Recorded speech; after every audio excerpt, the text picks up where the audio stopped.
right, so thanks everybody for joining us on our community's role in emergency preparedness community of practice. And today's session is on climate justice and equity in emergency preparedness. And let's get our session started today. First of all, for those of you who don't know me, my name is Astrid Arume. I'm a manager of communities with Communities Building Belonging and Climate Transitions here at the Tamarack Institute. And I just want to take a moment to acknowledge that we are meeting on Indigenous land. And as settlers, this recognition and contributions of historic importance of Indigenous peoples must be clearly and overtly connected to our collective commitment to make the promise and the challenge of truth and reconciliation real in our communities. And as part of our commitment to Canada's truth and reconciliation process, we recognize the importance of land recognitions as one small way of honoring and demonstrating respect for the diverse histories and cultures of all Indigenous peoples. And as for myself, I'm joining today from the traditional unceded, unsurrendered territory of the Kanyen'kehá:ka people, a place called Tiohtià:ke, or colonially known as Montreal. And it has been known as a gathering place for many First Nations. And I invite you today, in place of doing our usual roundtable of more in-person introductions, to introduce yourself in the chat and the lands you're calling in from. As usual, it's really fun to get to know where everybody's joining from and what you do and what's your role and what brings you here and things like that. So I encourage you as well to connect with one another in this space and after as well. We are recording today's session, so don't worry. We'll send the recording and we'll send the slides as well. And if you want to join the conversation or ask a question, make a comment and so on, you can use the chat box. And if something goes wrong, just let us know, and then you can, rejoin, and I'll do my best to help you as well. And just a reminder to everybody as well that all of Tamarack's learners, as we come into this virtual space, we agree to center equity, inclusion, sense of connection and respect towards everybody. It's our priority and our responsibility to protect the safety and well-being of staff, of members, and our learning community and our presenters. And by participating today in this session, you agree to participate with openness and respect for everybody. Okay, as I mentioned, please use the chat box today. Usually we do this in person, but because we're quite numerous today, which is really great, I'm so glad that all of you could make it. Let's use the chat box for that. And for those as well, who are here for the first time, this community of practice is really made up of peers, of people, of practitioners, people working in community who are here to learn from one another, really, and how to accelerate the collective understanding around our residents' and community's role in preparing for emergencies, to make their practice better, to learn things, to share the knowledge, and other insights across the field. And we use here the asset-based community development together with collective impact as like these two lenses on the emergency preparedness work, to really focus on the inherent strengths, knowledge, and skills that already exist in community, how to best prepare and respond to emergencies as well. And so really from asset mapping, hazard mapping, youth engagement, centering Indigenous knowledge, using ABCD, or the asset-based community development methods, we really explore here how to activate, mobilize, and mobilize communities around this shared goal of helping being more prepared and being more resilient to take action together. All right, and without further ado, I am so excited to introduce you to our new Director of Evaluating Impact, Chúk Odenigbo, at the Tamarack Institute. Chúk is going to be our presenter speaker today. and we'll have a conversation. Hopefully we'll have time for a little conversation afterwards as well. All right, so I will stop sharing on my end. I'm handing it over to you, Chuck, to have to maybe do a quick intro as well, and over to you. Parfait. Bon matin tout le monde. Good afternoon, good evening, good whatever time of day it is where you are at, or whatever time of night it is, depending on your time zone. I'm gonna start by sharing my screen. Parfait. So I wanted to start off with a little bit of an acknowledgement of Black history. Yesterday was Juneteenth in the United States. And so Juneteenth is a day that marks that's celebrated annually by African Americans. That's recently become a federal holiday in the USA.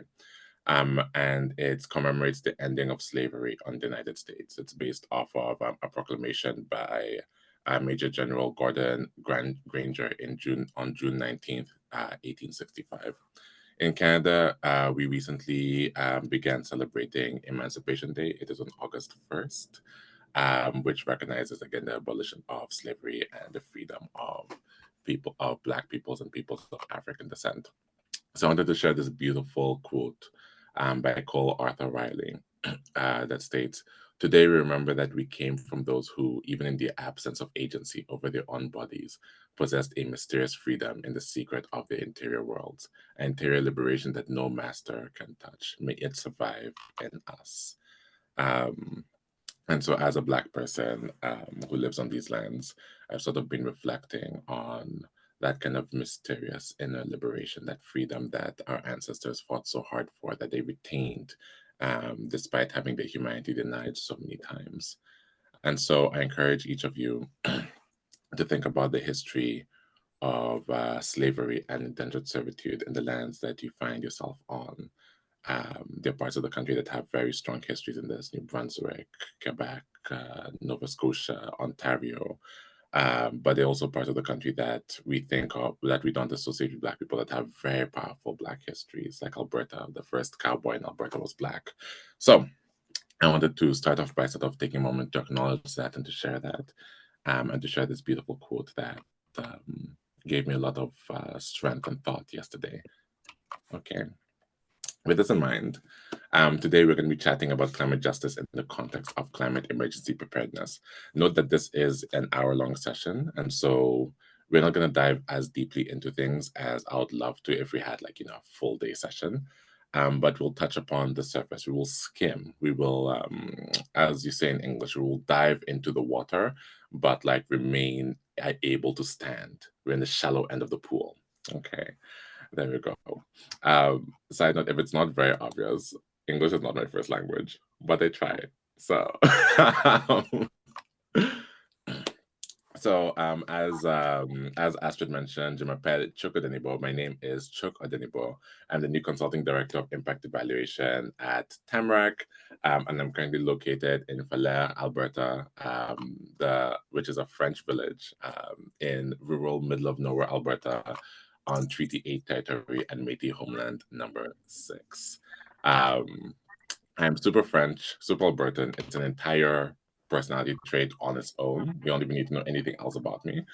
But I'm coming at you with a background in environmental sciences, in a lot of environmental work as well, where I've worked in oil and gas. I've worked in a bunch of variety of industries where I've been focusing on environmental impacts, fighting climate change, and building in that element of social justice into the work that we do, in recognition that we live in an unjust and unequal society. And so any emergencies that happen to us in unjust and unequal ways.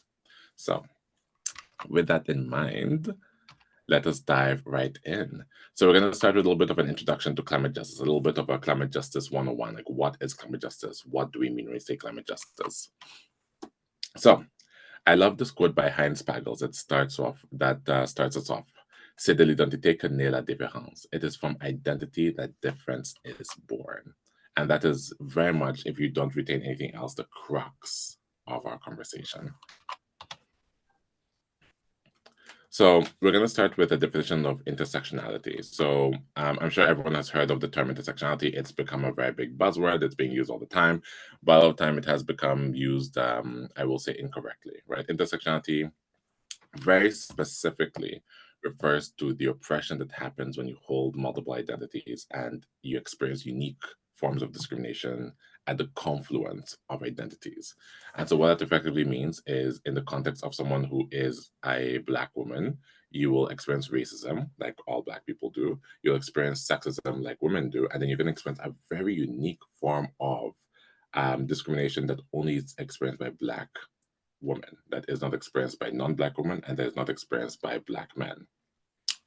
And so that is what we mean when we talk about intersectionality. It's not an identity, right? People often say like, oh, I hold intersectional identities. That's not really what it means, right? It's very specific towards discrimination. It's created by Dr. Kimberly Crenshaw in the USA as a way of being able to articulate her experiences as a Black woman in society. And so when we sort of start understanding intersectionality as an oppression that arises out of the combination of various oppressions, which together produce something distinct from anyone from discrimination standing alone, that starts giving us a lens through which we can start looking to understand and interact with the notion of justice, with the notion of discrimination in general, right? And so when we use an intersectional lens to approach discrimination and our understanding of discrimination, there are effectively three steps we need to follow. Step one, we need to take into account the historical, social, and political context of that discrimination, recognizing that what it means to hold certain identities changes from society to society. A lot of the identities that we hold are very society specific, right? And even identities that are trans society will change via the society. So to take that from that high level thing I just said to make it a little bit more practical and sharing my own experience, I'm perceived as Black wherever I go, right? Like if I'm in Canada, people see me as Black. If I'm in Europe, they see me as Black. If I'm in Asia, they see me as Black. If I'm in Africa, they'll look at me and be like, you're African, but Black African. um, and but what it means to be Black in each of these societies is very, very different, right? And so the experiences of Blackness changes and is shaped by the society that I'm in. Um, and so that effectively means that if we have a moment where something is said, right? Like let's say someone mutters a joke, to determine if the joke is simply just a joke in bad taste or if the joke is discrimination, we're looking at the historical, social, and political context, right? Does this joke perpetuate a stereotype that has prevented people from getting employment? Does this joke perpetuate a stereotype that has had these people killed? Does this joke play on something that's going on politically at the moment, right? Um, and then the second piece is it recognizes the unique experience of the individual. And so what that effectively means is that people are experts in their own lives. And even if we have never experienced something similar to what something is claiming that they've experienced, it does not mean that they have not experienced what it is that they say they've experienced, right? So when I finished my undergrad years ago, this was in 2013, I applied to 986 jobs before I got my first invitation for a job interview. And I was like very excited. I was like, oh, I'm gonna land this job. It's gonna be amazing.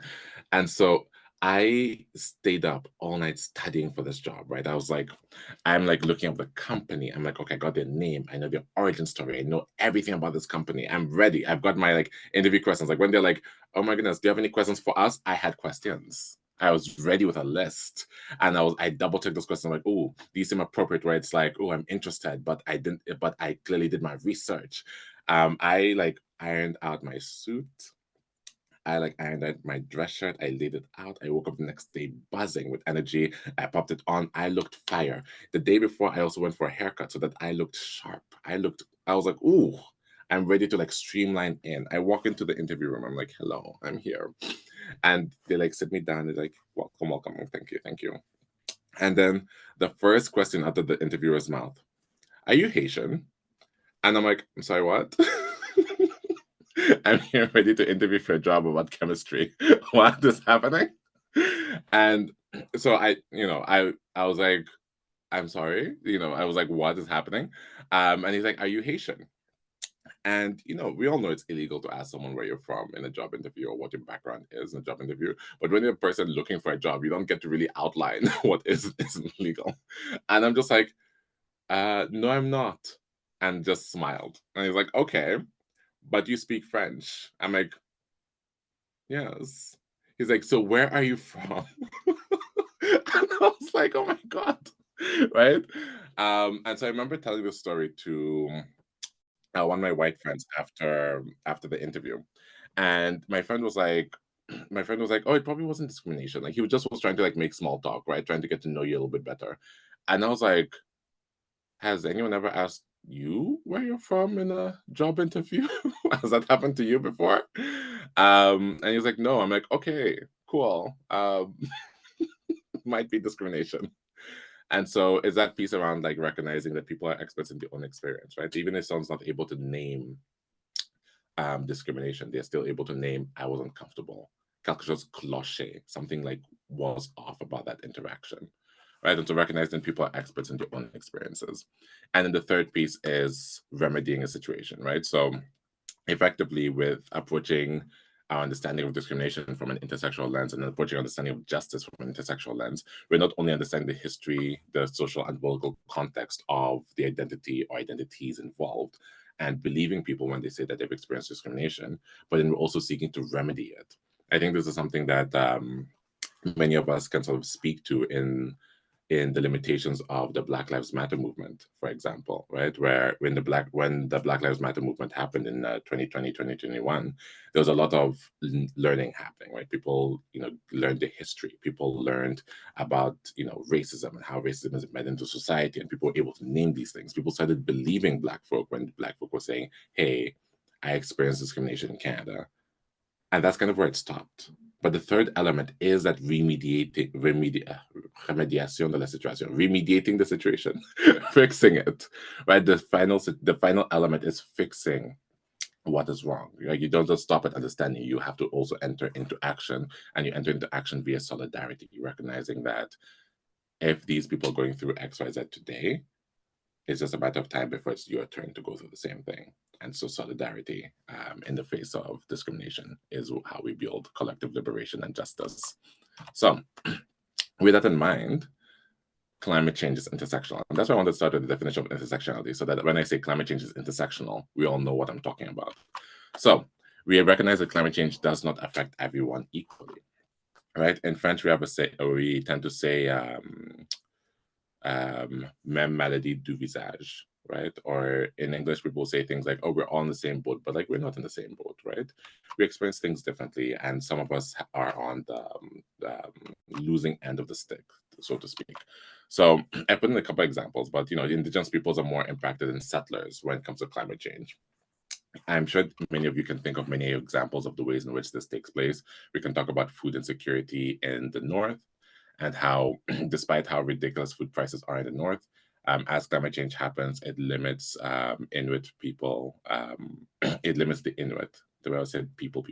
It limits the Inuit in being able to access their traditional foods, which makes them more reliant on foods imported from the south, which are ridiculously expensive, which just really hinders food security. But it goes beyond that, right? So, for example, I spent some time in Haida Gwaii off the coast of British Columbia. And the Haida very much believe that they come from the water, right? Like water is an element of who they are, it's an element of their identity, it's an element of their origin story. It's a parent, it's a mother, it's a grandmother, it's a family member, right? Like water is a very key component of what it means to be Haida. And the Haida have clean drinking water.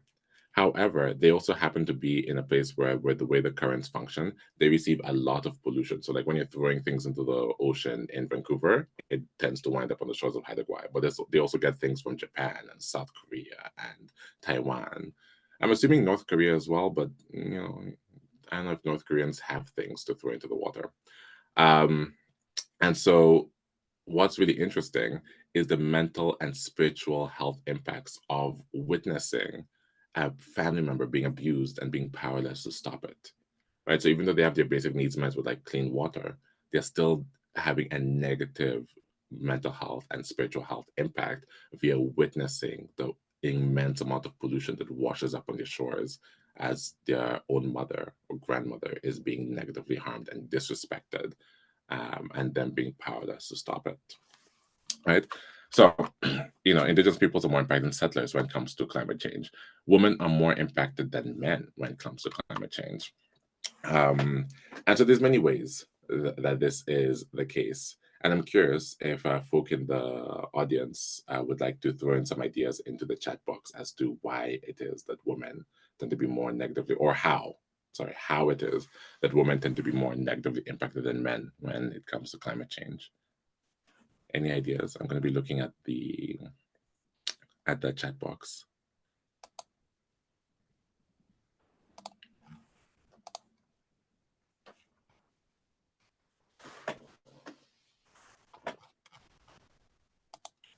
Ooh, I see someone throwing in there, taking care of others.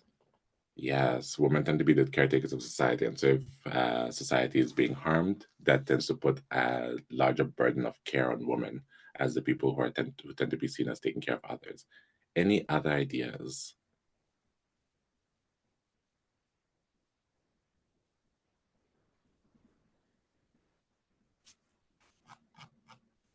Women tend to have fewer financial resources. Pregnant women have increased physiological sensitivity to heat and wildfire smoke. Yes, yes. Income inequality, absolutely yes.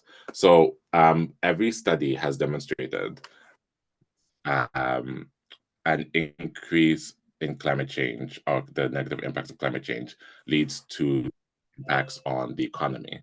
And with negative impacts of the economy and economic downturn, we witness an uptick in domestic violence, specifically against women. So we see increased cases of domestic violence against women, right? We see, yeah,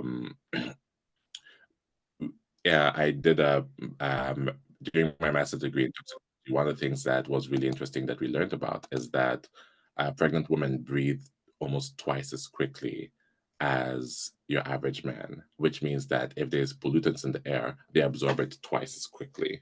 Um, so there's many different ways in which women are more negatively impacted than men via climate change. Black Canadians are more impacted than white Canadians.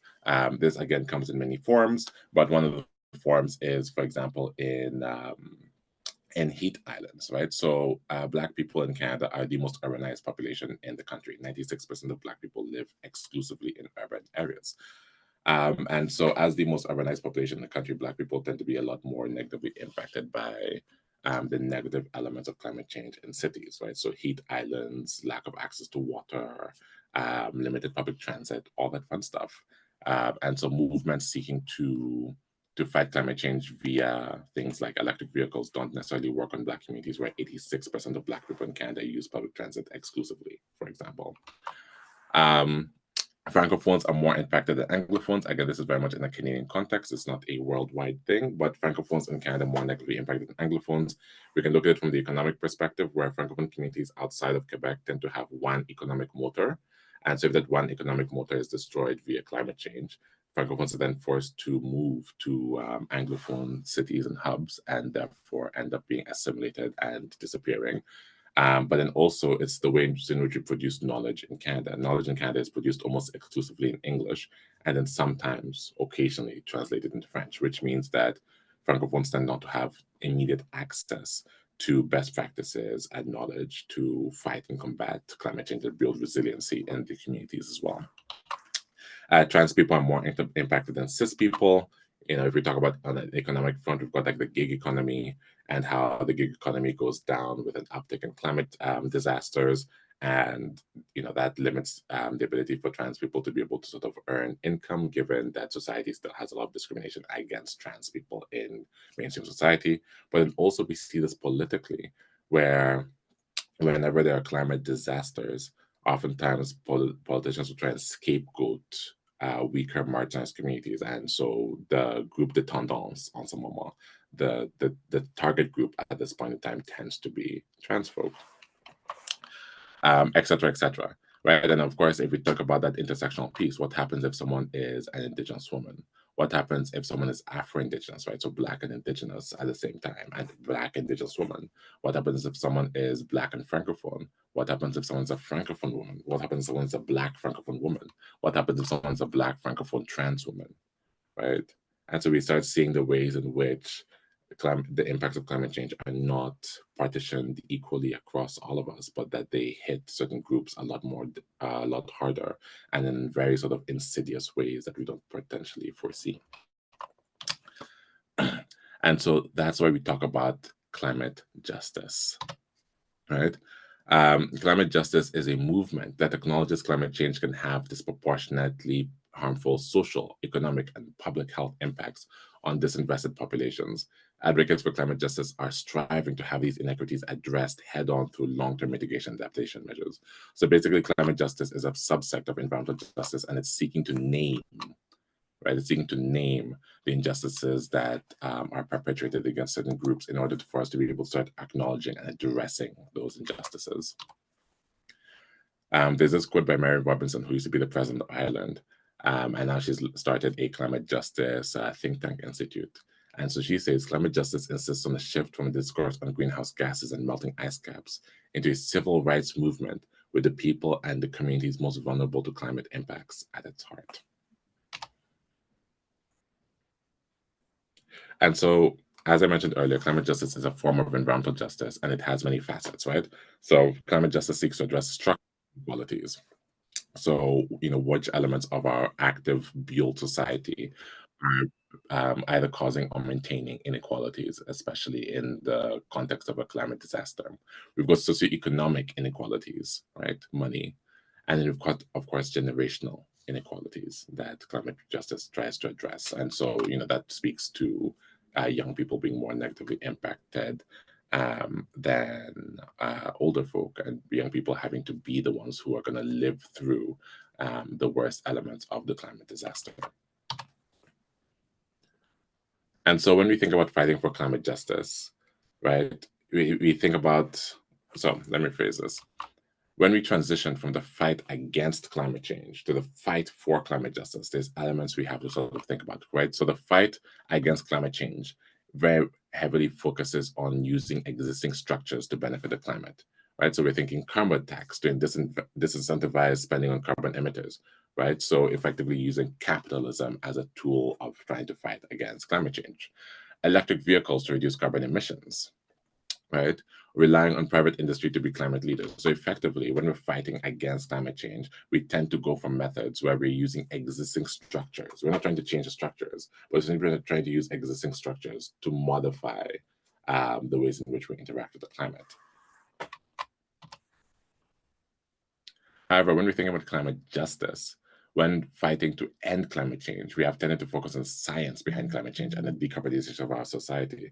But in not addressing societal inequities, we create solutions that replicate harm and ultimately hinder us from putting a stop to climate change, right? And so what this effectively means is when we try and fight climate change, if we are ignoring the societal elements of the societal inequities that we face, if we're ignoring all of the intersectional discriminations I just named, and the many more that I didn't name, and focusing solely on we need to decarbonize our society. We need to, stop using fossil fuels, right? Like we're very much centered on the science behind climate change without taking into consideration the society in which climate change is happening.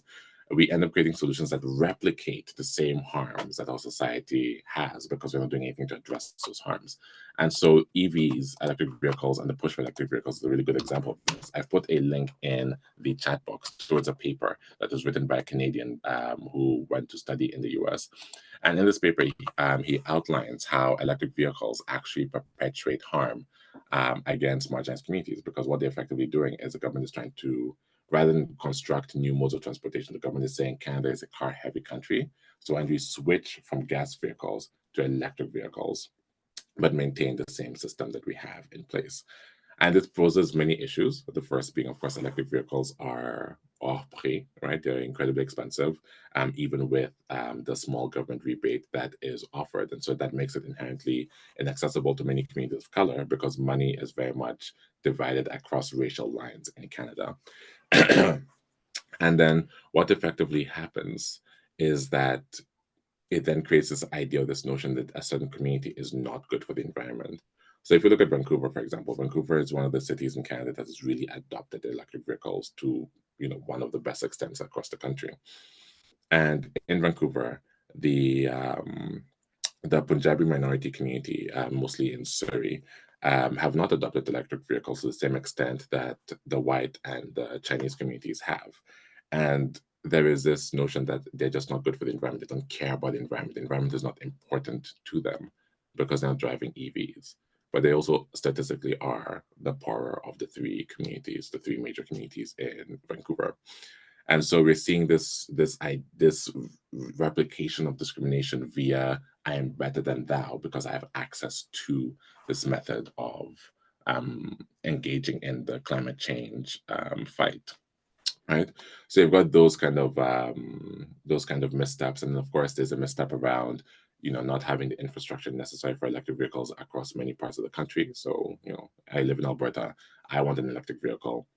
I cannot have one because there's no charging stations within a 4-hour drive from myself, which is incredibly risky because at that point I'm having to buy like the highest end that has the longest range. And so there's many different issues around this. And of course there is the question about, I started off with an African ancestral acknowledgement. There's that question around the resources and getting them from the Congo and what that means, right? So yeah, effectively saying when we think about climate justice, we need to be thinking about society specifically in which we are trying to build in better ways of relating to the environment and to the climate. We cannot simply just focus on the science of climate change. We have to focus on the people who are being impacted by climate change and the impacts that our solution have on those people as well. Because if we are to move forward, we either need to move forward together or not move forward at all. But if we try and sort of have certain sections or segments of society move forward while others stay stagnant, that's going to continue to maintain and, in fact, exacerbate societal inequalities, discrimination, and many of the negative things that people face. And so when fighting for climate justice, we have to center social realities. And so I wanted to share a couple of stories from last year that impacted me, that impacted people in my life, to kind of take this from a sort of higher level theoretical discussion into a more sort of here's how it's actively impacting people on the ground. So if we talk about the NWT forest fires in 2023, as I mentioned, I live in Northern Alberta. I actually live quite close to the border with the Northwest Territories. And so when they were having fires, it was a very weird situation because while Northwest Territories was burning up, my tiny town was flooding. And climate change is entertaining, right? It's like, oh, drive like 5 hours and you go from like being surrounded by forest fire and having a house demolished to like flooding. The irony is palpable.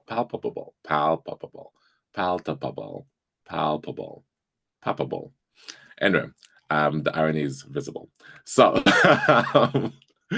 I wanted to start off with a story of queerness. So one of my friends in the Northwest Territories, they are non-binary. They're based out of Yellowknife. And when they were evacuated, they went to an Airbnb that they'd stayed at many times before, where they often would drive from Northwest Territories to Edmonton, and they'd stay at this Airbnb. It's in a small community called Marihen in Alberta. And the Airbnb host, because this friend has been a frequent customer, we're like, hey, come stay with us for free. We see what's going on. We're so sorry. We're gonna house you and feed you for as long as you need. And so my friend showed up and had their own room, was being fed 3 meals a day. And so you think things are wonderful. They've been able to evacuate and they've got like a safe place to be for a while. But turns out was not a safe space. My friend remembered that I was nearby, calls me up and is like, hey, can I stay with you? And I'm like, I only have a couch for you. If you're okay with that, sure. And they showed up being like, I'd rather your couch than my own room in this place. I'm like, what's happening? And my friend was like, they keep misgendering me in every instance. I've told them that my pronouns are they, them, and they intentionally misgender me. And I'm like, how does someone misgender you when talking to you? And they were like, well, it's just their form of speech. They'll say things like, hey girl, how's your sleep? A pretty lady like you should that. You know what I mean? Like they really like would, in every instance, while talking to them directly, would try and infer a gender. And so they were feeling like misgendered. One evening, the one of the hosts got a little bit drunk and like went on this tirade about, you know, the devilish, you know, the devil inside lesbians, because apparently his sister was lesbian and they no longer talk because of his viewpoints. Just like, okay. And so again, my friend who is queer is feeling incredibly unsafe. And then on top of that, my friend is also vegetarian. And they kept feeding them meat dishes and only offering meat dishes and saying, hey, we're feeding you for free, take it or leave it. And I was like, can't you just like eat a salad? And they were like, no, like they put chicken in the salad, like there's meat in everything.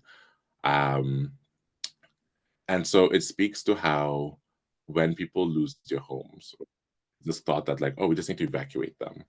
But you don't get to leave a city like Yellowknife that has a beautiful, bright, wonderful queer community and go to rural northern Alberta just comme ça, right? Like you need to be, people need to know where the safe spaces are, where they get to be not just safe physically, though, you know, when it comes to queerness, it's also the question of like, was my friend safe physically?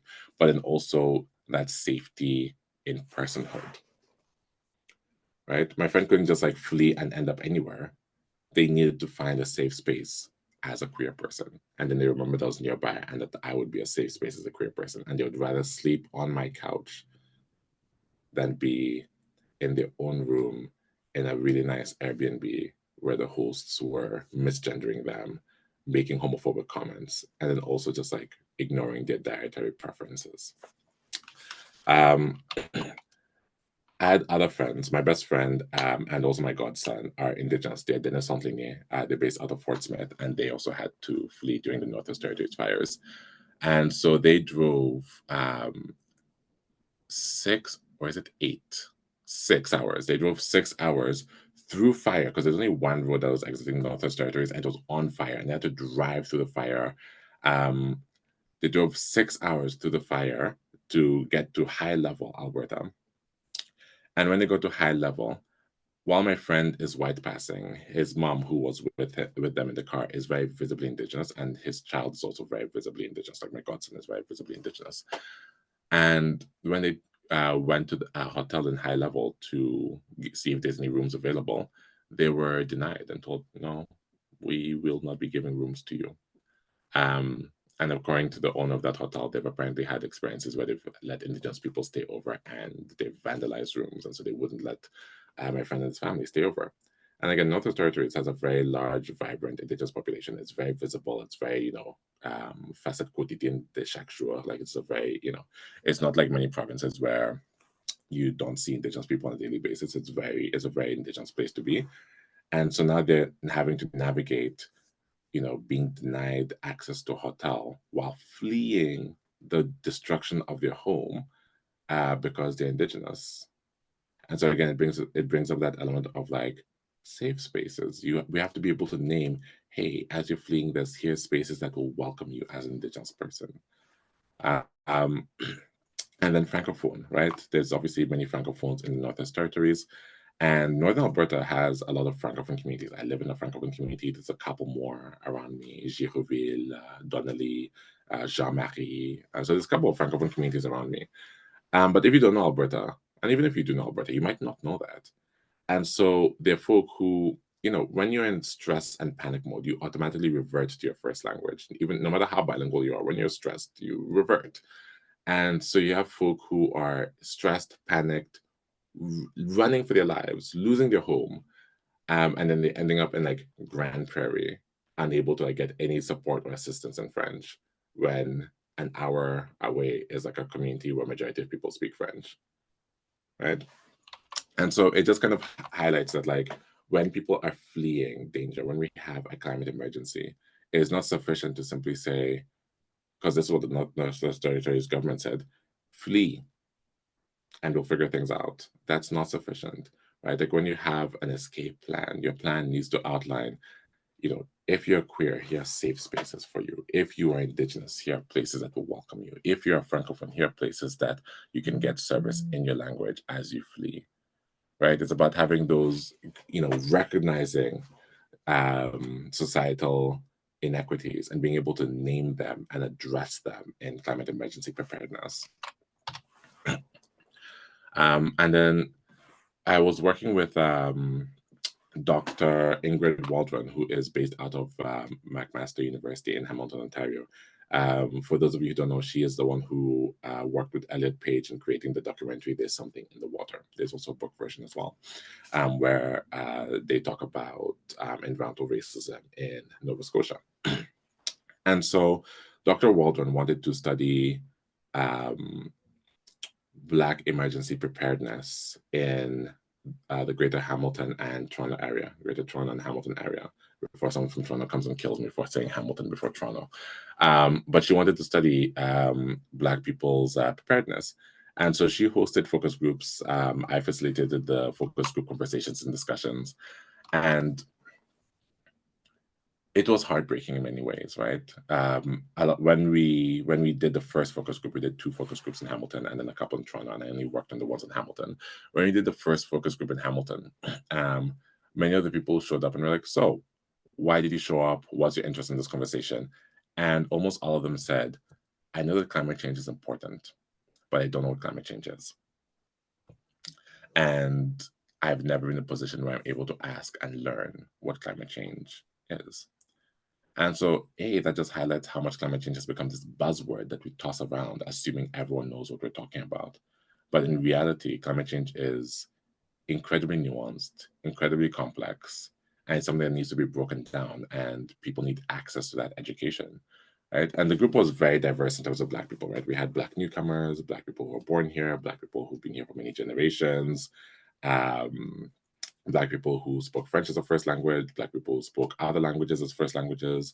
And it was a very beautiful and diverse group, but there was that shared element of like, I don't actually know what climate change is. All I know is because I keep hearing it, I know it's important. And so I wanted to show up at this conversation to learn about it. And after sharing and educating people on climate change and what climate disasters look like, the flooding, the tornadoes, forest fires, but the smaller things as well, like heat islands and all these different things, people were suddenly able to start naming the experiences of climate injustice. Someone talked about how immigrants in Hamilton are being blamed for the housing crisis because Hamilton lacks housing. Housing's getting extremely expensive in Hamilton. And there's this idea of like developing like the green belt that's around Hamilton in order to be able to provide access to housing. And so it then becomes a question of like people versus nature. And again, sort of putting immigrants on the blaming end of things, being like, well, if we cut down these trees to build houses, it's the immigrants' fault because they need somewhere to live. And so they were able to name that once we talked about what climate change is. They were able to name instances of discrimination. And then we talked about like, okay, here's what Hamilton's evacuation and disaster management plan is. Are you comfortable with it? And someone was like, well, I am in a way, but they say, for example, when when disaster strikes, try and head to like a library, because in the library you'll be able to be given shelter and information about what's going on. And they're like, will there be discrimination? Right? Like, will I show up at the library and they will put me to the back of the line because I'm Black? And this is a very real concern because look at what happened in Ukraine. People are fleeing war and bombs, but they still had time to be racist. They still had time to be like, but you're Black, stay away, despite being so scared for their lives. Right. And so when people are put in a position of stress and panic, obviously people start feeling a little bit more entitled to things, right? I'm more entitled to the safety than you are because you're new here. I've paid taxes longer. I look like I'm supposed to be from here. You don't look like you're supposed to be from here. And towards the end of the session, one of the things that most people left with is, I feel like I have the knowledge to protect my family. And as beautiful as that sentiment was, it also was very lonely in the sense that it was, I need to protect my family, not I can rely on community or here places I can go to resources. It was, I need to look after my family. So those are some stories I wanted to share. And before we jump into general discussion, I wanted to end on this quote. You cannot be prepared for everything, but you can be prepared for some things, and you will not be attacked by everything throughout your life. It will only come for some things. Make sure you identify those things well. Thank you very much, everyone. Merci beaucoup. I have a little bit of a group discussion question, but I'm also happy to like switch into more of a Q&A moment and sort of go with the flow on what everyone wants to kind of chat about. So I'm going to stop sharing and I'm going to pass it back to Astrid to help us facilitate the discussion. Jack, thank you so much. And I think there's like so much to think about and to take away and to reflect on. And thank you so much for sharing this, I think, as well. So many of these stories are also very personal to you. So I really appreciate you sharing that. And I think it's just so important too that we do share these, what is the reality out there. I think what I'd love to do is invite folks in the audience if you wanted to either share a reflection, or if you have questions that are coming up for you, if you want to just like raise a hand and then come off mute, and then we have about 10 minutes. Katrina. I think in response to the question, it's really important to honor the principle and the concept of nothing about us without us. So really engaging in communities that are experiencing inequities firsthand and having them actively involved from the get-go and in a meaningful way, not just going and asking them the questions and then doing nothing with that information, but actually having them actively involved and sharing the power, kind of shifting from our traditional hierarchical structure when we look at emergency management to something that is more holistic and more around the table is really, really important. There are a lot of diverse insights that folks have to offer us. Anyone different from me is going to have a different experience, right? We all have different experiences. And it is far too easy to overlook something. Even if I look at all the literature in the world, there are going to be things unique to experiences within different contexts, etc., that people on the ground in our communities can tell me about and help us shape something so that people are not left out and people are in safe spaces, etc. Thanks. Thank you for sharing, Katrina. Oh, sorry, Astrid. No, go ahead. Do you want to like unmute the rest? No, I wanted to pass it to Karin, who also raised their hand. Hello. Is it okay if I go ahead? I just wanted to, so I guess one thing that comes up for me is I've been working in the nonprofit sector for a while. And my background is like, I had done my master's in social inequities in health out at SFU, and now I'm in Ottawa.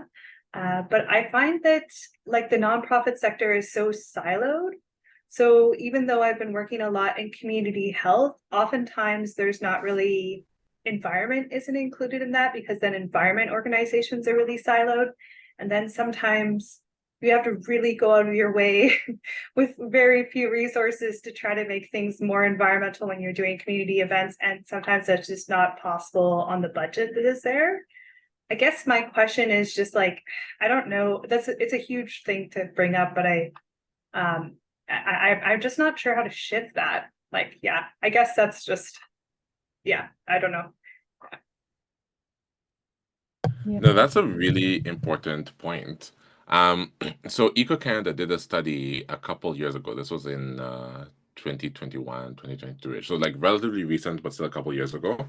And they found that the environmental sector in Canada was the whitest sector in the country.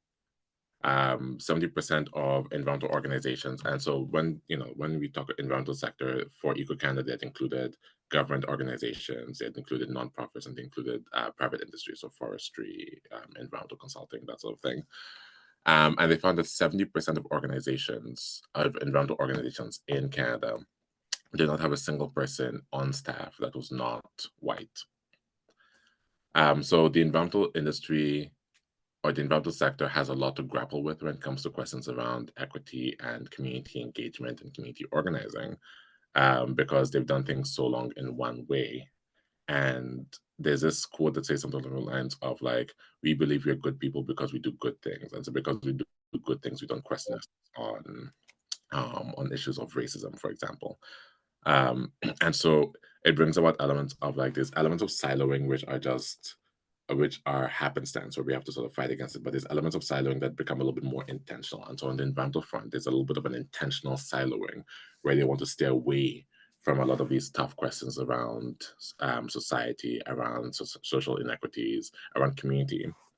And so it's not just a question of bridging that gap, because I think a lot of times we try and take the passive route of like bridging a gap, but it's a question of actively confronting, creating noise, right? And so to sort of respond to your question, Karin, when you're organizing events and when you're thinking about partnerships, when you're thinking about collaboration, thinking about it less in the sense of like, oh, would you like to partner with us, and more along the lines of like, you need to partner with us because you have to do better, recognizing that you're bringing value to them and bringing value to the environmental work, because the work that you're doing is also inherently environmental, right? Like when we do community work, because we tend to silo it out to say environmental work is XYZ, but it's not ABC.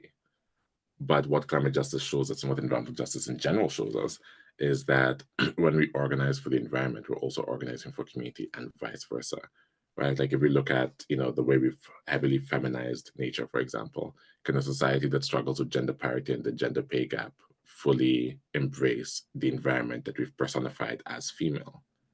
And so the more we embrace the environment as, a necessary element of living, the more we see an openness towards reducing sexism in society. And the more we reduce sexism in society, the easier it is for us to see the ways in which we can be more in harmony with the environment. And so in the community work that you do, that is inherently environmental, simply because by bringing people together, by supporting people, by working with people of different marginalizations, you're effectively doing environmental work because you're creating a society that's better able to interact with an environment that we have personified and commodified in ways in which that we've replicated on people. Does that make sense? Yeah, it does make sense. I just think sometimes it's really hard to do, like in practice. Like it's always really hard in practice. But I get what you're saying, and I like the shift in viewpoint. And hopefully that'll help me, push forward and innovate with some people in the future. So. Yeah. Well, absolutely. It's never going to be easy. Anytime we're trying to like shift systems or change systems, easy is definitely not one of the things on the table. But hopefully we can make it fun as we suffer. You always have the humor. Yeah. Does anybody else, would anybody else like to? Yeah, Laura. Yeah, first of all, I just wanted to thank you for your energy and sharing this with us. It was an absolutely amazing presentation. I was curious kind of on that point of, understanding where, there are sector-specific strategies and the kind of separation of effort across a system, and this idea of making it fun, which like we'll all try.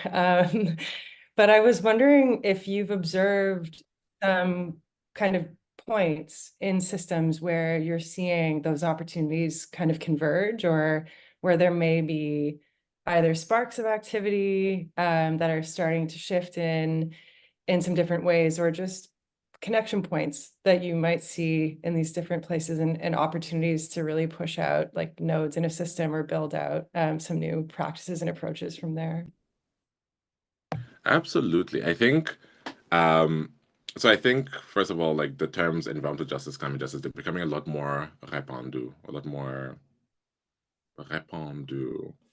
widespread in general mainstream and especially professional society. And so that on its own is forcing a shift in the way people talk about the environment, the way people interact with the environment, the way people do environmental and justice work as well, right? Because even social organizers are being called out for like not integrating the environment into their social activism. So we're seeing a shift where we're now pairing them more and more. which is frankly really wonderful. And then in addition to this shift, you're also seeing this desire for people to access non-Western ways of knowing in order to do the work that they're doing. Astrid is working with CTT, which I'm assuming Astrid you've explained to most folk, but CTT is Astrid. CTT in a nutshell. Community climate transitions, yeah, and we're really working on supporting communities taking a collective pathways to climate action in community, again moving away from the siloed way working.